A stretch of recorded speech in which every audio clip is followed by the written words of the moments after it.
Right, I just wanted to check that this is working properly. Am I streaming everywhere? I believe I am. Sorry, that was probably 20 seconds of me just looking at things and clicking around. But yes, it's working. It's working everywhere. So hello and welcome back to Small Screen Stories. This is the daily show where I go over all the news in the world of entertainment and pop culture. I'm Edward Lauder. I'm the editor of Small Screen. And let's get right into the news. And let's start off with probably my favorite bit of news. It actually was from the weekend, but according to Sylvester Stallone himself, he is going to be in the Suicide Squad. So he's going to be in a mystery role. So we don't quite know what that role is going to be. He posted this in a video on Instagram, which he's since deleted. But in the video, so he just said, "Good morning, everyone. It's Saturday, and I'm on my way over to do a little work with the great director James Gunn on Suicide Squad 2. That's what he called it. And I think it's going to be a spectacular effort. I saw it, it's unbelievable. So I'm very proud to be included, and I can't tell you anything more about it because you're going to have to wait and see that. But it's going to be well worth the wait. Anyway, keep punching and see you in the movies." So yeah, he's going to be in the Suicide Squad, not Suicide Squad 2.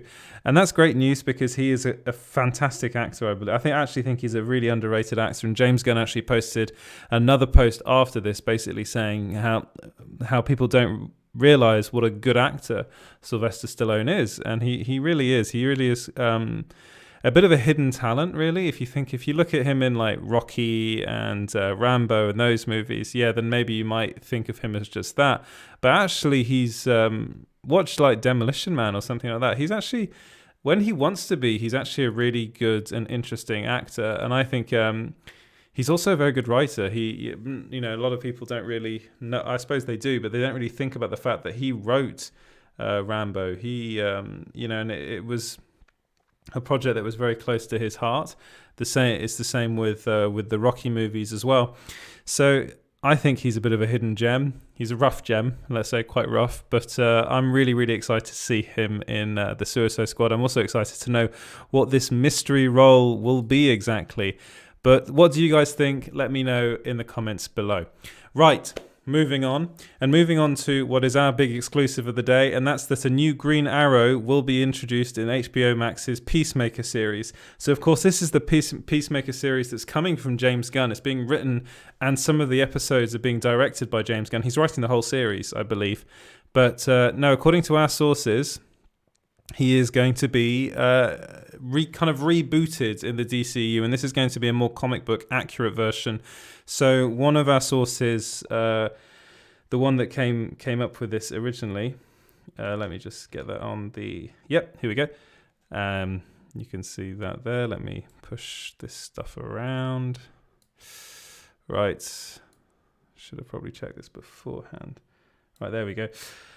Right, so the very first person that came to me about this was a source. I'm going to be honest, I haven't worked with this source before. So when this sort of thing happens, you do have to ask around, and I did a lot of asking, and a lot of the people that I know and trust also went on to confirm that this is in the works. That Warner Brothers, according to him, Warner Brothers are about to reboot the Green Arrow for HBO. No casting details as of yet. They intend to introduce him in an HBO Max series, and it's looking like it's going to be Peacemaker, and it will be a major departure from the CW version. So then I asked around, and people confirmed it, and one person agreed to be quoted directly and said, "This new Green Arrow will be a lot more comic book accurate than Amel's version, but with a James Gunn twist." Which I quite liked. I like that idea of getting that kind of James Gunn twist on things. I think he's very good at this sort of stuff. I'm very interested to see what he's doing with these characters in the DCU. So, of course, he wrote Suicide Squad as well, and he's writing this Peacemaker series. And it looks like he might have a really big say with how the DCEU moves forward, which is really interesting because, of course, he's a very, very talented director and also a very, very talented writer. So I'm really, really excited about this. There, of course, no casting details as of yet. It'll be more comic book accurate, which I think is good. I mean, the Stephen Amell version, I personally really do like it, but it is very much it is kind of more Batman than Green Arrow. Of course, there are similarities in the comics between Batman and Green Arrow. They're both kind of billionaire playboys that decide to take it upon themselves to rid their cities of crime.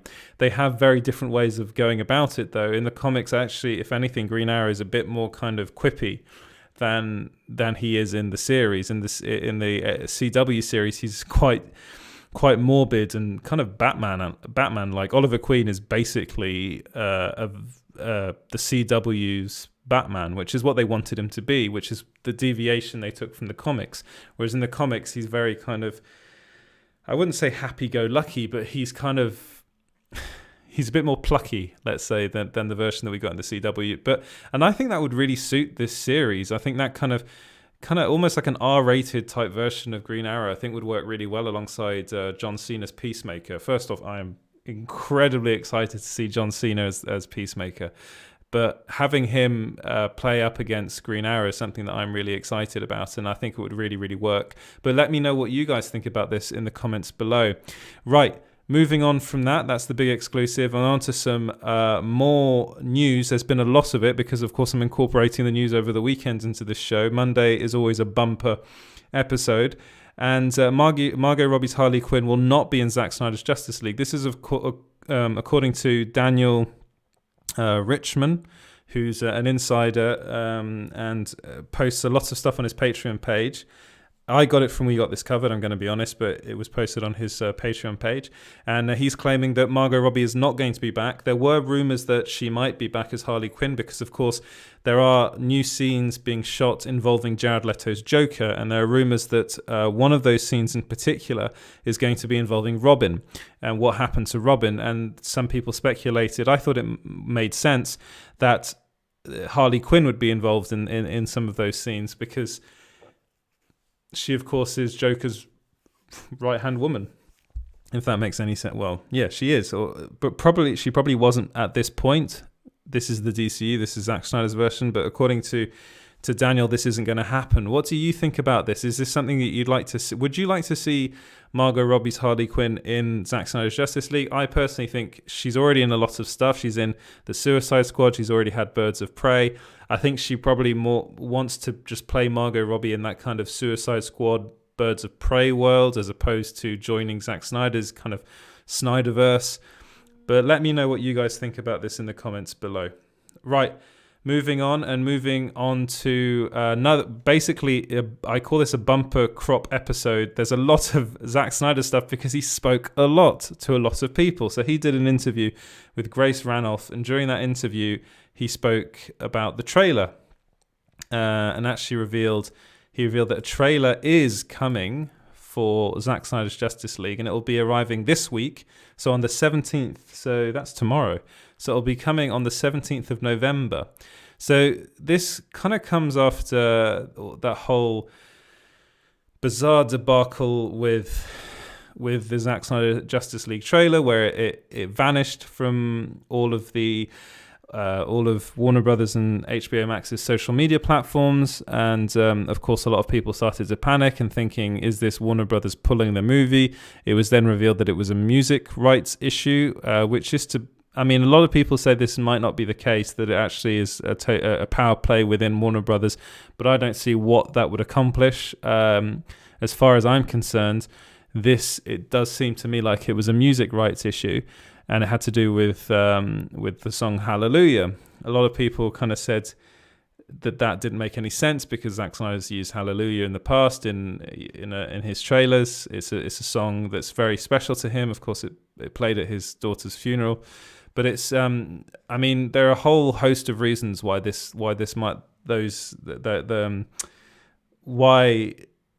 just having the music in one trailer or for one movie doesn't necessarily mean you have the rights to it in another trailer.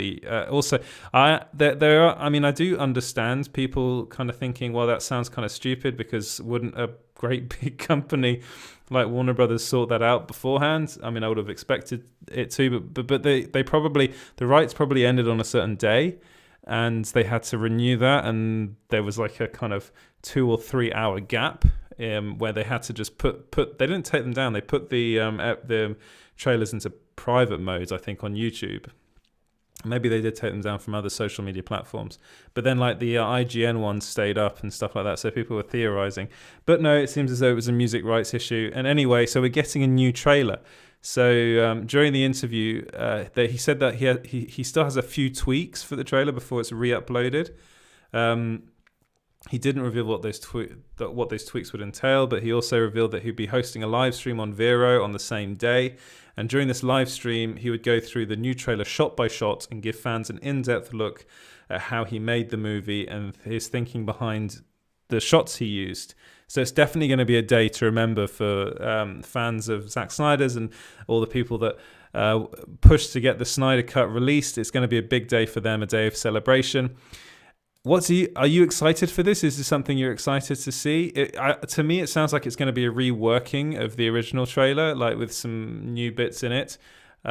He also revealed during that interview that he, after all the additional photography he did and reshoots he did, it's only going to account for 4 minutes more of like new footage in his Justice League cut, which means basically for all of these reshoots he's been doing is only going to account to 4 minutes, which to me I'm a bit puzzled by, because if you're thinking about it, you're thinking, well, there are all these new scenes that he's supposedly bringing in with Jared Leto's Joker.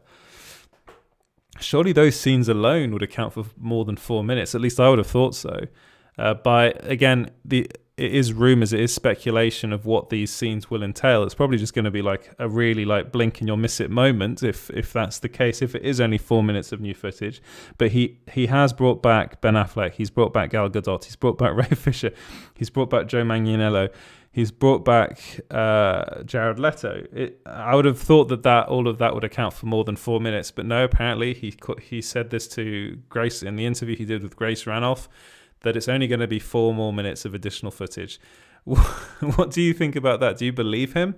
I kind of, it must be the case, because he doesn't really lie about this sort of stuff. He's very, very open in these interviews. But what do you think about that? Is that something that kind of disappoints you? Would you have liked to have seen more? It's going to be 4 hours long, so I'm pretty sure we're all going to be fine with the amount of footage that's in the movie. But let me know in the comments below. So again, more stuff he revealed during this interview. He also revealed that he's going to have that Jared Leto's Joker is going to have a new look, so he's going to be slightly more disheveled in this than he was in Suicide Squad, which is to be expected because, again, the rumors are he's going to be seen in prison. But then there might be 2 looks if the rumors are to be believed about what his new scenes will be about. If it's going to go back to what happened to Robin, then you might see more of a Suicide Squad version of Jared Leto's Joker. And then if the whole thing about being broken out of prison is to be believed, then it's probably going to be like a prison garb kind of version of the Joker. But anyway, this is what he said. It is true. I wanted to, of course, honor that with what had been created with him, because I thought it was really cool. But also in this, I'm not going to tell you what happens in the little scene. He said scene, so it's one scene. But some water has gone under the proverbial bridge between when last we saw Joker and this appearance. So he's a roads weary Joker. I guess that's a way of saying it. I will say it was fun having a segment of the band together for this little vignette, if you will. Working with Jared was really amazing. His attention to detail, he really cares a lot about it being awesome. It was fun and everyone did an amazing job. Even trying to shoot in COVID is a bit of a deal, but everyone brought like a huge A game and really wanted it to be cool, and I couldn't be happier with what those guys did.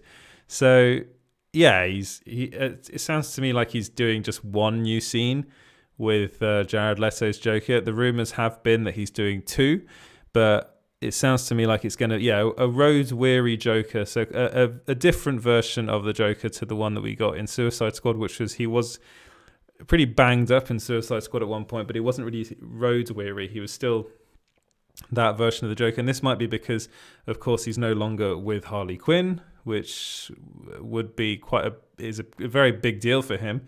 He, of course, does not like being away from Harley, even though he treats her very, very badly. But yeah, what do you guys think about this? Let me know in the comments below. Right, moving on to that. And is this the final bit of news from the Zack Snyder interview? Yes, it is. So Zack Snyder teased that a major Robin Easter egg will be in his Justice League cut. So this is, let me just find it. So here we go. Yeah, he was talking a bit about Robin. And this was in another interview, actually. This wasn't in the interview that he did with Grace Ranulph. He did this one with the Film Junkie. So during this interview, he said there's a Robin Easter egg in Justice League, and then he went on to say what the Easter egg would be, and he went on to reveal that he had planned. He didn't say what the Easter egg would be, but he went on to reveal that he did have some plans for Robin in the DCU in these future movies. So would there be a plan to have more Robin in whatever future story? Would there be? There would be, he said. And then he added that there was a potential Robin story which would involve a drunken Bruce Wayne, played by Ben Affleck, reflecting on what happened to his sidekick. We understand who Robin was to him, and we get to experience what was the circumstances for Joker and Robin coming together. So it seems to me like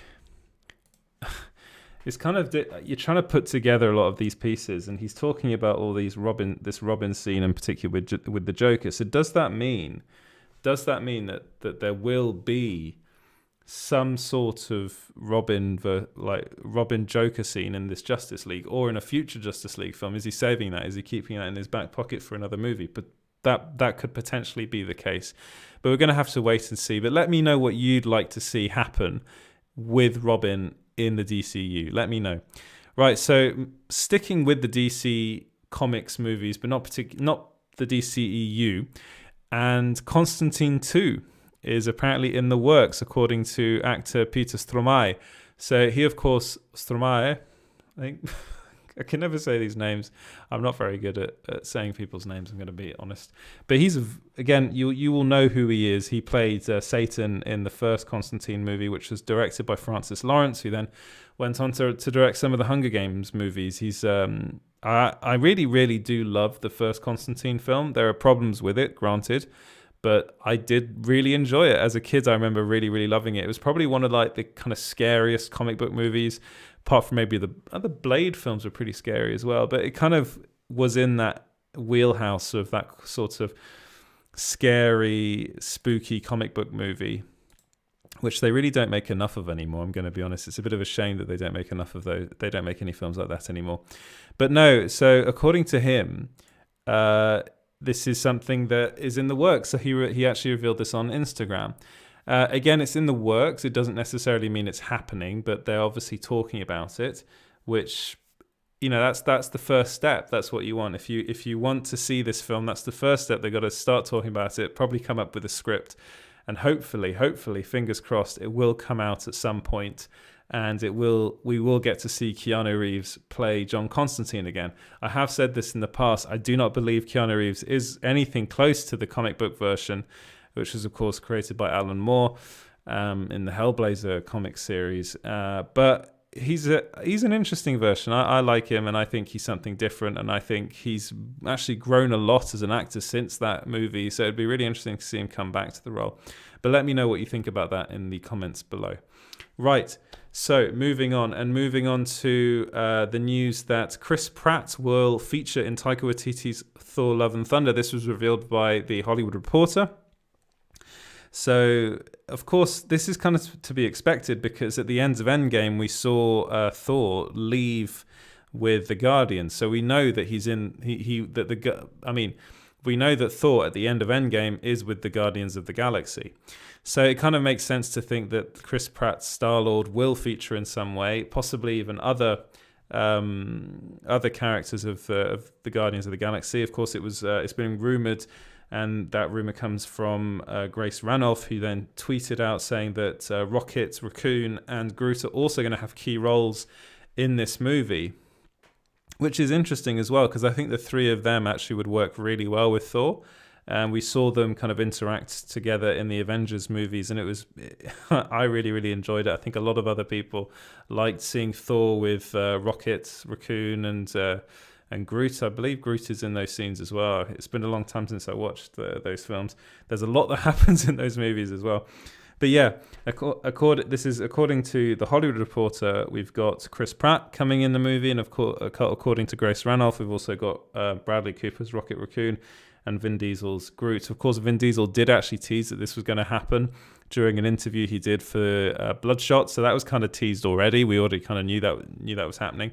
But what do you guys think about that? Let me know in the comments below. Are you excited for Thor: Love and Thunder? I loved Thor Ragnarok. I think Taika Waititi is a genius, and I'm really, really excited to see what he does with what he does next with Thor: Love and Thunder, which is going to be. I've heard lots of rumors about what it's going to be. There's going to be, of course, Natalie Portman's going to be coming back, and she's going to be playing Lady Thor. But there's going to be the whole story arc of her having cancer, and every time she uses her Thor powers, then her cancer gets progressively worse. So it's going to be I think it's going to be a really interesting movie. And I think if one person in Hollywood can balance that kind of subject matter with humor and with pathos is Taika Waititi. If you've seen Jojo Rabbit, then you'll understand why I think that. But I'm really, really excited to see more from him. But let me know what you guys think in the comments below. Right, moving on to the final bit of film news, we'll call it. And this is involving Home Alone. So Home Alone's director, Christopher Columbus, he directed the first two Home Alone movies. And if you're a Home Alone fan, get Disney Plus, because you can watch the trilogy on Disney Plus now, but you only really need to watch the first two because they're the only decent ones, directed by Christopher Columbus. He did an interview recently with The Independent, and in The Independent he was asked about Ryan Reynolds' upcoming reboot, which is called Stoned Alone. So Stoned Alone, the whole premise behind the movie is a 20-something washout misses the plane for his skiing holiday and decides to blaze it at home instead, and only for his house to get broken into. And it doesn't sound like the most imaginative thing in the world. It's obviously taking the kind of Home Alone idea and kind of making it a stoner movie. And Christopher Columbus really doesn't like this idea. So he said, the reboots are just silly to me. When I read about something called Stoned Alones, they were going to do it with Ryan Reynolds. It was an R-rated Home Alone movie about stoners. I thought to myself, this is just an insult to the art of cinema. If you're making a comedy, a musical, no matter what film I'm making, my goal is to treat it with the same respect as if I was making The Godfather. Home Alone is not The Godfather, but you have to treat it with that kind of respect. And this idea of remaking things that already exist and are working well, watch the original, forget about it. It's never going to be as good. So yeah, he's not. Honestly, you have to read this interview with the Independent. It's really fascinating because he says a lot of stuff in it, and he's really, really not a fan of all this kind of rebooting. And I'm completely on his side. I'm going to be honest. I don't think you need to reboot Home Alone. I don't think Stoned Alone is a good idea. I don't think that film's actually happening anymore. I think it's kind of, I haven't really heard anything about it since, well, I haven't heard anything about it for a while since up until this interview was done with Christopher Columbus. But what do you think about this? Let me know in the comments below. Right, so moving away from movie news and onto TV news. And there's actually a lot of TV news to get through. So I'm going to start off with the biggest bit of TV news of the week so far. It's only Monday. But Jon Bernthal revealed that The Punisher Season 3 could still happen. So he actually revealed this during an interview with The Geek Show, I believe it's called. So they get a lot of... honestly, if you're interested in interviews with people involved in comic book movies, then they're a very, very good... they're a very good outlet. They have a lot of interesting talent. One of the people they interviewed recently was, of course, Jon Bernthal, who played the Punisher in the Netflix series. He was fantastic, perfect casting. I'd love to see him play the role again, but who knows what's going to happen. But anyway, he was asked about it, and this is what he said. He said, it's unbelievably humbling how much people sort of responded to this version of Frank, and I can't tell you how much it means to me because he means so much to me. He's in my blood, he's in my bones, so it's not about whether we do it, it's about getting it right and doing the version that fans really deserve. We'll see. I mean, a lot of these decisions are made in rooms I am not invited into, but Frank's always there. He's always a part of me. And when we get the call to go, I'll be ready.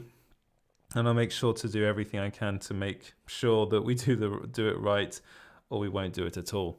So he's basically saying that he's just waiting for the call, And I honestly, if I were Kevin Feige, I know it's a really difficult situation to be in because these Marvel Netflix shows are done. They're not doing them anymore.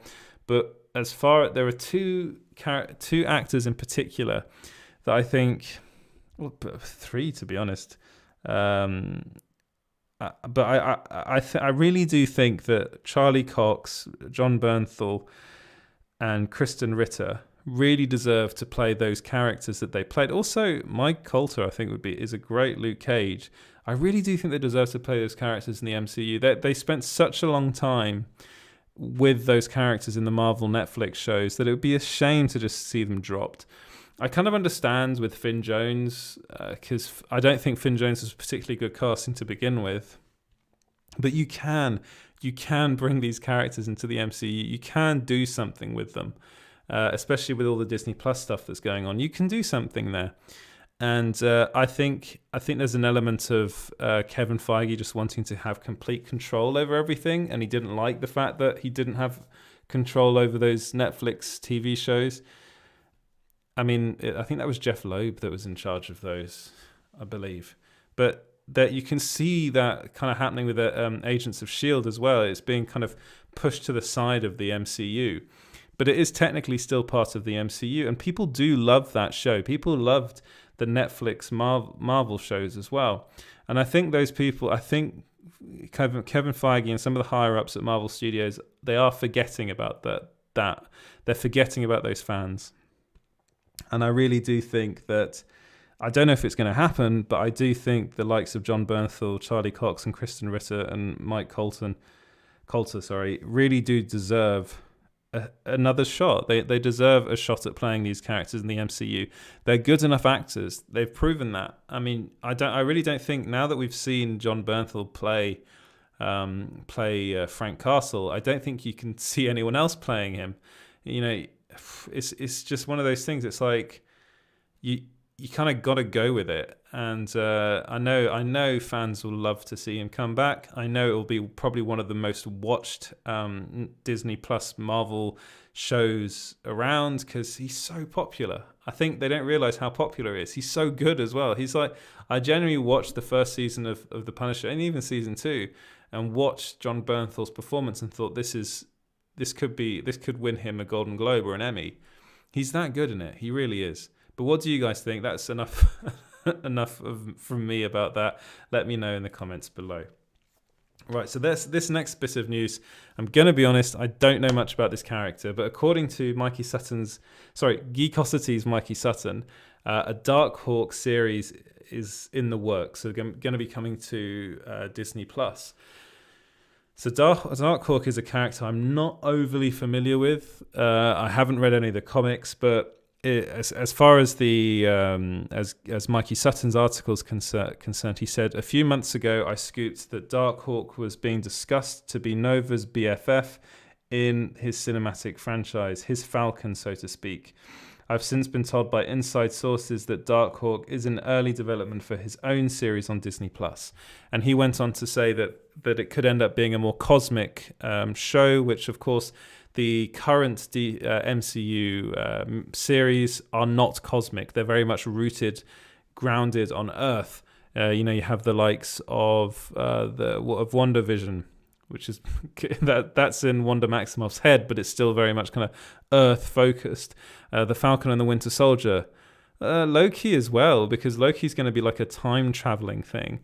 She-Hulk. Ms. Marvel. Maybe Ms. Marvel might end up going a bit more cosmic, but as far as Darkhawk's concerned, that would, as far as I can tell from the research I've done, there is a more cosmic element to it. It does, of course. It's I'm forgetting the character's original name, but it is very much like starts off on Earth and is a bit like Spider-Man's kind of origin story in the sense that he has a lot of responsibility and has a family member that teaches him that And but again, as I said, full disclosure, I don't know much about this character. I just like the idea of new characters being brought into the MCU and being worked on. But what do you guys think about that? Would you like a Darkhawk series? Let me know in the comments below. Right, and the final story of the night is going to be, it is about Baby Yoda. So in the previous episode of The Mandalorian, not the one that dropped this Friday, but the one before, people got very annoyed because Baby Yoda ate Frog Lady's eggs. And there were calls to have Baby Yoda cancelled. Who would want to cancel Baby Yoda? But yeah, there were calls to have Baby Yoda cancelled. Anyway, episode 3 came out, The Heiress, and it kind of gave more backstory to why Baby Yoda's doing what he's doing. Why is he constantly eating stuff? It's because he's a baby. It's because he's constantly hungry. And of course, people then kind of forgave Baby Yoda for after having tried to cancel him before.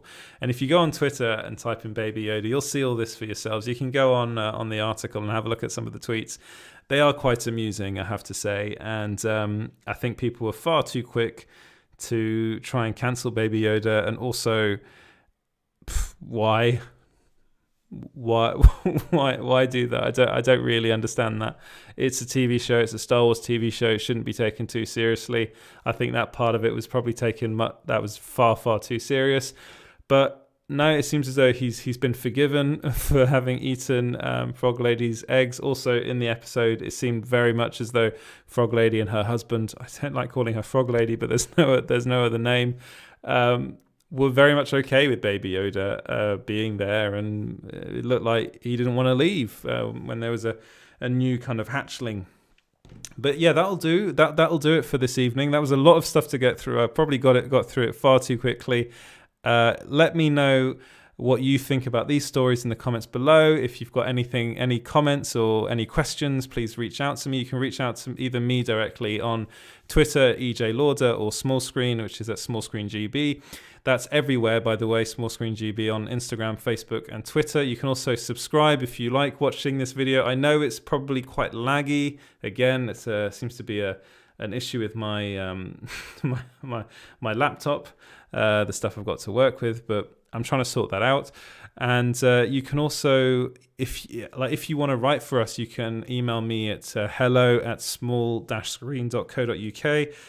Sorry about that. If you like listening to this in podcast form, I do release these as a podcast.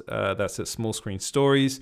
If you listen on Apple Podcasts, please give us 5 stars. That'd be wonderful if you could do that.